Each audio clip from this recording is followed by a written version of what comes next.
Hey guys, and what is up? Today we're going to chat all about your Instagram bio. There are 5 main things that I believe should be in every Instagram bio, and we're going to break those down here in this video. And before we jump right into those things, if you want to check out my Instagram right here, you can follow me at Stephanie Lynn Case, and you can go see exactly how I'm using these things in my own business and in my own Instagram bio. The first thing that's really important to have in your Instagram bio is how you can help them. How can you help them with whatever you do in your business? So are you a photographer for couples? Are you an online business educator? Do you help people make better YouTube videos? Do you help people with sales funnels and marketing strategy? Like, what do you do in really, really simple terms? It's really easy to understand. So you can either do this in the sense of writing out a sentence that tells you to people exactly what you do and how you help them, or you could just write out whatever your title is. So for me, I've kind of gone that route right now, where I kind of list out, I am an online educator for photographers and small business owners. And then I also listed I'm also a photographer and all of that. So it really helps people to know right away in the first sentence exactly what I do and who I serve, so they're not trying to guess on that. Basically, you don't want to make this too complicated. You don't want people to read this really fluffy statement that leaves them wondering, okay, but what exactly does she do now? So you want it to be super, super clear on exactly what you do and the people that you help and the kinds of people that should be following your account. The second thing that I love to have in my Instagram bio is just something really quirky about me, and I've done this a few different ways. It depends on like the character limit and how much I can fit in there, but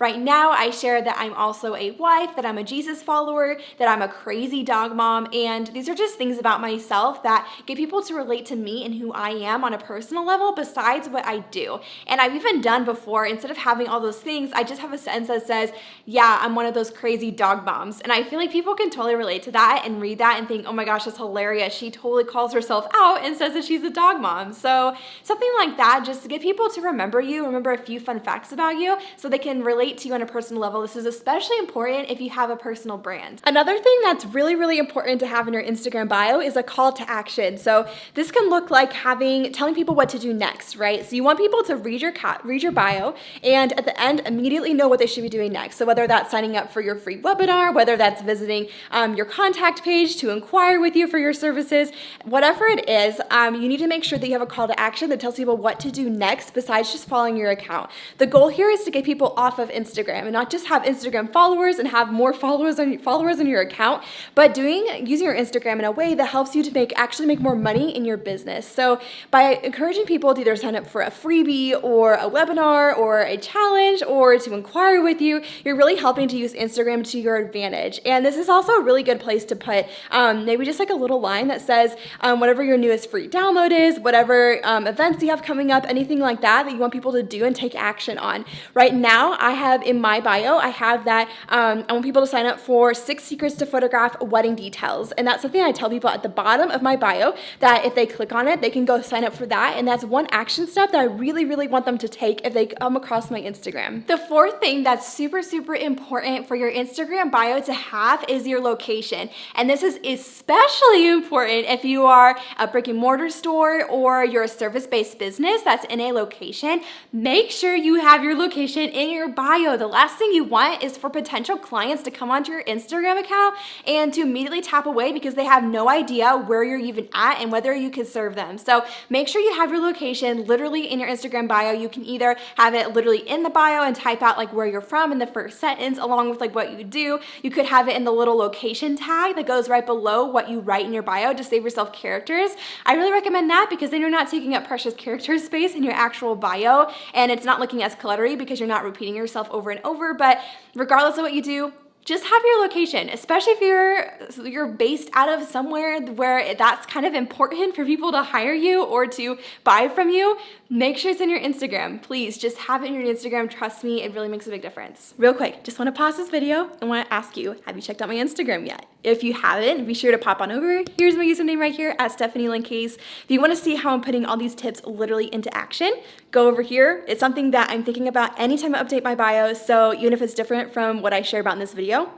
chances are I am implementing all of these same things. So check it out over here, and let's go ahead and jump into the next tip. The fifth thing that's super, super important to have in your Instagram bio is a really good landing page. I really recommend that the website link that you can put in your Instagram bio not just be the link to your homepage, but be a link to almost like a link tree, if you're familiar with what a link tree is, but create that page on your website. Don't have it go to Linktree. The last thing you want is for people to click on that and to go to somewhere besides your own website. That's really valuable website traffic that you could potentially be losing people. So have it go to your own page on your website that you've made that have like little buttons that you can click on it. Right here is an example of what mine looks like and how I have my link tree set up on my website. But really these are just some main links that people are probably going to want to go to, whether it's to contact you, whether it's to view more about your services, whether it's to visit your online store, whether it's to maybe they do just want to visit the main page of your website. But giving people those options is really helpful, especially for something like Instagram where maybe you're talking about a lot of different freebies or new videos going up or new blog posts and stuff like that. You can also link to some of those specific ones there, and it makes it really easy for people to find when you post something new. If you learned something from this video, be sure to give it a thumbs up and hit subscribe because it really helps me to grow my channel and for more people to see this video and to learn all of the same things. So it truly is so appreciated, and you guys are literally the best, and I can't wait to share more with you guys next time. I will upload new videos on Tuesdays and Fridays, and I'll see you guys there. Bye guys.